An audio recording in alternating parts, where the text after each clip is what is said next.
আসসালামু আলাইকুম। নেটটেক চ্যানেলে সবাইকে স্বাগতম। আমরা সবাই রাউটার ইউজ করি। আমাদের রাউটারে ব্যবহারকারীর সংখ্যা বেশি হয়ে গেলে আমরা নেট স্পিড কম পেয়ে থাকি। তাই ব্যবহারকারীর সংখ্যা জানা প্রয়োজন। আজকের ভিডিওতে দেখাবো কিভাবে রাউটারের ইউজার লিস্ট অথবা রাউটারের ব্যবহারকারীর সংখ্যা বের করা যায়।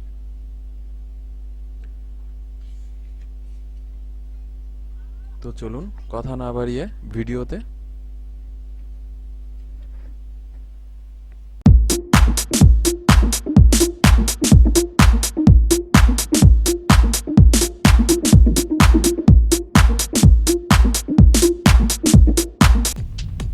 প্রথমে যে কোনো একটি ব্রাউজার ওপেন করব।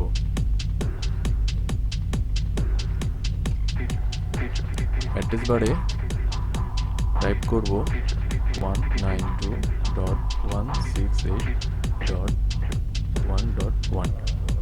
যেহেতু আমার রাউটারটা টিপি লিঙ্ক, তাই আমি টিপি লিঙ্কের অ্যাড্রেস পেজের অ্যাড্রেসটাই এখানে টেপ করেছি।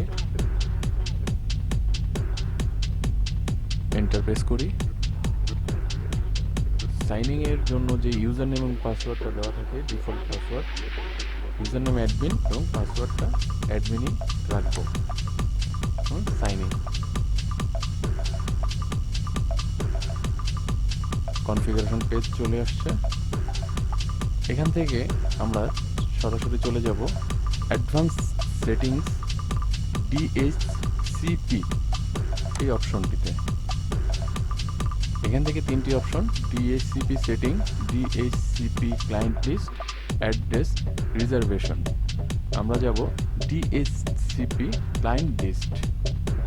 আবারও বলি, আমরা যাব ডিএইচসিপি ক্লায়েন্ট লিস্ট।